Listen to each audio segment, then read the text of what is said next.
Ini kita berjumpa dalam program Harmoni Bagi Negeri di TV Harmoni. TV Harmoni untuk senyum keluarga Indonesia. Alhamdulillah di tengah kita telah hadir narasumber yang luar biasa yang akan membahas tema cendekiawan yang membangun harmoni. Jadi tema sore ini adalah cendekiawan yang membangun harmoni. Yang pertama kami perkenalkan di sebelah saya, di tengah, pasti sudah dikenal ini. Beliau adalah Profesor Dr. Heris Hendriana, MPD. Beliau adalah Rektor IKIP Siliwangi, sekaligus juga beliau sebagai Ketua ICMI Orda Kota Cimahi, ya, betul ya. Apa kabar Pak Rektor? Alhamdulillah, sehat-sehat ya. Iya, alhamdulillah. Silakan Pak Rektor kalau mau menyapa. Assalamualaikum warahmatullahi wabarakatuh. Selamat sore, keluarga TV Harmoni, keluarga Harmoni, TV Harmoni untuk senyum Keluarga Indonesia. Mari kita tebar empati dan toleransi. Luar biasa. Alhamdulillah. Juga tak kalah luar biasanya hadir ini orang tua kita, Pak Kiai Haji Oleh Komarudin. Assalamualaikum Pak Kiai. Waalaikumsalam. Apa kabar? Alhamdulillah. Sehat walafiat. Iya, silahkan Bapak menyapa kepada pemirsa dimanapun ada. Assalamualaikum warahmatullahi wabarakatuh. Salam sejahtera bagi kita semua. Semoga kita selalu sehat walafiat. Amin. Amin. Jadi pada kondisi saat ini yang diharapkan adalah kesehatan, ya. Iya. Kesehatan lahir dan batin. Pak Rektor, Pak Kiai, tema kali ini kita akan membahas tentang cendekiawan yang membangun harmoni. Ya. Kalau kita bicara cendekiawan, saya ingin mengutip ungkapan yang luar biasa dari salah seorang cendekiawan Muslim, Dr. Ali Saryati, mengatakan kalau kita masih bisa merasakan penderitaan orang lain, artinya kita masih hidup. Nah. Namun jika kita masih bisa merasakan derita orang lain, artinya kita adalah manusia. Ini sesuai dengan apa yang disampaikan Nabi besar Muhammad SAW, khairun nas anfa'uhum linnas. Manusia yang baik adalah manusia yang senantiasa memberikan kemanfaatan kepada orang lain. Dan tentu saja bahkan kalau Islam itu rahmatan lil alamin, bukan hanya kepada manusia, tetapi kepada flora dan fauna. Terlebih pada saat pandemi saat ini, maka empati itu sangat dibutuhkan, ya.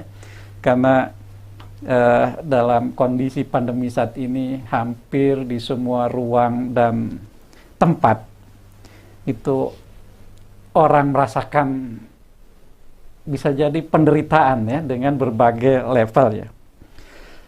Namun faktanya value kaitan dengan empati, harmoni yang diharapkan melahirkan sinergi itu belum sepenuhnya disuarakan oleh opini publik. Padahal nilai empati, nilai harmoni, nilai sinergi dalam kondisi pandemi saat ini adalah sesuatu nilai yang sangat dibutuhkan, ya, oleh umat manusia saat ini. Namun faktanya belum ini, ya, oleh opinion leader, influencer, termasuk di kalangan cendekiawan. Nah, nanti kita dua narasumber ini meskipun kalau dari judulnya ini cukup berat, ya, nanti akan disampaikan secara ringan, secara penuh makna, dan mudah-mudahan menjadi inspirasi bagi semua, ya, termasuk khususnya bagi kalangan akademisi. Nah, saya ingin kepada Pak Kiai Oleh, ya, bagaimana Pak Kiai memaknai kata cendekiawan, bisa juga relevan dengan ilmuwan, bahkan juga ulama ya. Ya. Silahkan Pak Kiai. Bismillahirrahmanirrahim. Assalamualaikum warahmatullahi wabarakatuh. Waalaikumsalam. Alhamdulillahillazi khalaqal insana fi ahsani taqwim. Asyhadu an la ilaha illallahul hadi ila sirati mustaqim. Wa asyhadu anna Muhammadar Rasulullahillazi arsalahu rahmatan lil alamin. Allahumma shalli wa sallim ala sayyidina Muhammadin wa ala alihi wa sahbihi ajmain, amma ba'du. Bapak-bapak, ibu-ibu, dan saudara-saudara sekalian dimanapun keluarga besar TV Harmoni berada, kalau nanti para guru besar, terutama Profesor Heri Sardiana MPD sebagai Rektor IKIP Siliwangi, tentu saja beliau bicara dengan bahasa ilmiah, saya akan bicara dengan bahasa jamaah saja.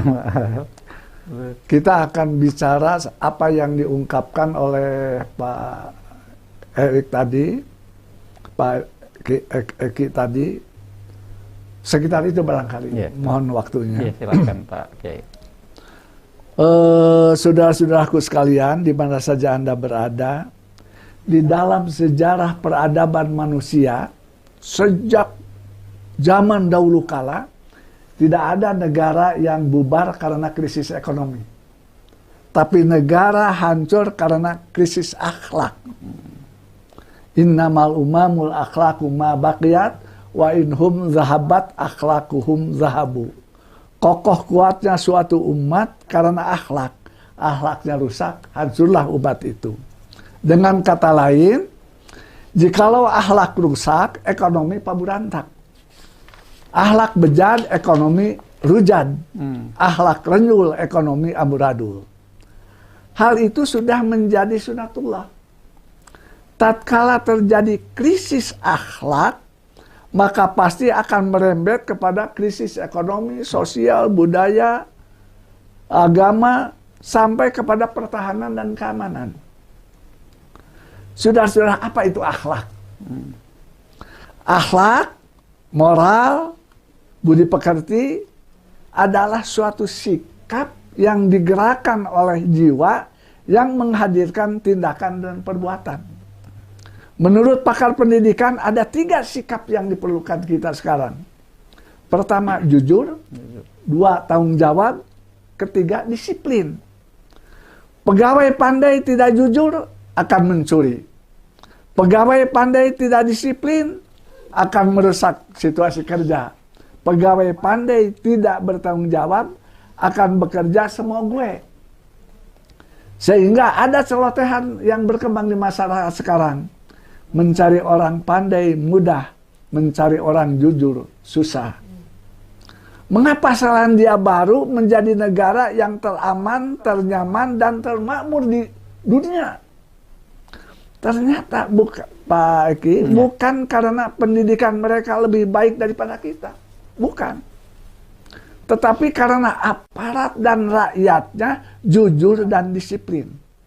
Makanya saya menegaskan di sini, revolusi mental di era global yang kian bengal jangan sampai gagal.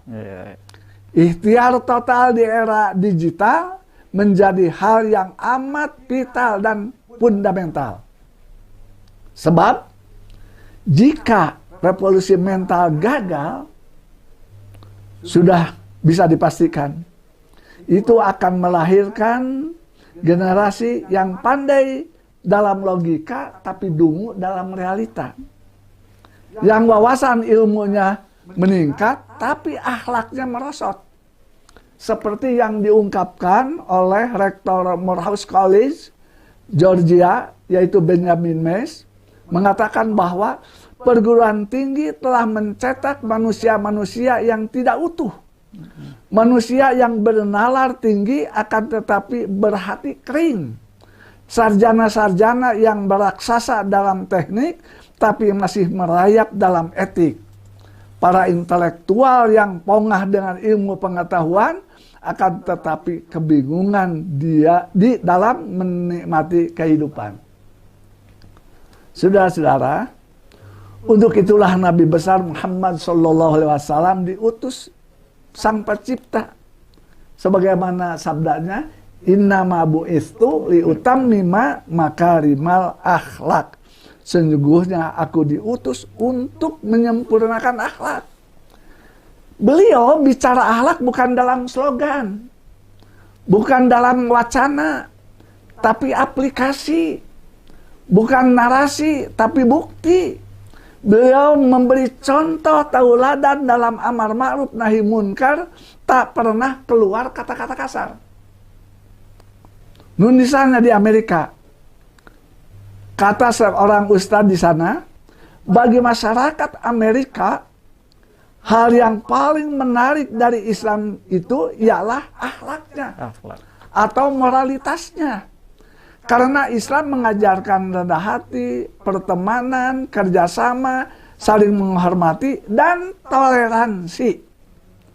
Kalau semua itu disampaikan dalam bentuk perilaku, hal itu lebih menarik bagi mereka. Karena memang iman itu bukan hanya pengakuan, tapi kelakuan. Bagaimana cara hidup Rasulullah SAW dalam bertetangga, berbangsa, dan bernegara. Sehingga siapapun orangnya, dari manapun asalnya, apapun suku dan agamanya, jika sudah bertetangga dengan Rasul, pasti akan merasa damai, aman, nyaman, dan tentram. Saudara-saudara, alhamdulillah, saya sangat bersyukur telah ditakdirkan Allah hidup sudah hampir menyentuh 84 tahun. Alhamdulillah. Jadi bisa merasakan, melihat-lihat, membanding-banding bagaimana kondisi di era penjajahan, era Orde Lama, Orde Baru, dan di era reformasi saat ini. Boleh jadi kalau nenek moyang kita dibangunkan dari alam kubur hari ini, pasti matanya akan terbelalak. Melihat perubahan, disangka bahwa ini barangkali negeri jin. Melihat keadaan yang amat sangat mencengangkan. Coba lihat di Bandung saya, kalau ditakdirkan di Bandung atau di Jakarta, gedung-gedung pencakar langit, jalan-jalan tol, jalan layang, LRT, MRT, kereta cepat, bandara-bandara, pelabuhan, dan lain sebagainya. Demikianlah dahsyatnya teknologi telah menawarkan segala kemudahan. Meski di sisi lain, nah, setan-setan pun sekarang barangkali sudah banyak lepas tanggung jawab terhadap perilaku jahat manusia yang sudah di luar peri kemanusiaan. Karena yang tak pernah ada di zaman Orde Lama, tak pernah muncul di era Orde Baru, justru di era reformasi barat Injil gitu. Perilaku yang aneh-aneh dan unik-unik sebagai dampak dari teknologi juga. Bayangkan, jadi PSK saja sudah bangga. Mengapa? Karena kerap diberitakan di media, apalagi setelah banyak alumni PSK kelas tinggi yang direkrut pada acara-acara di televisi. Padahal umat Islam umat Islam ini mah jadi sangat bersemangat ya. Jadi umat Islam dijadikan Allah untuk apa? Litakunu syuhada 'alan nas. Supaya jadi saksi atas perbuatan orang-orang yang menyimpang dari kebenaran, serta membawa manusia minaz zulumati ila nur, dari gelap kepada cahaya. Sehingga seorang muslim di mana saja dia berada harus datang menggenapkan bilangan kalau pergi menganjilkan. Tampil pikabitaheun ulah pikarunyaheun. Dia harus jadi peneduh, bukan pembuat gaduh. Dakwah harus bil hikmah. Bil hikmah itu bijaksana, tapi kudu bijaksini.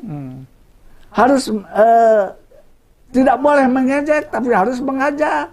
Tidak boleh memukul, tapi harus merangkul.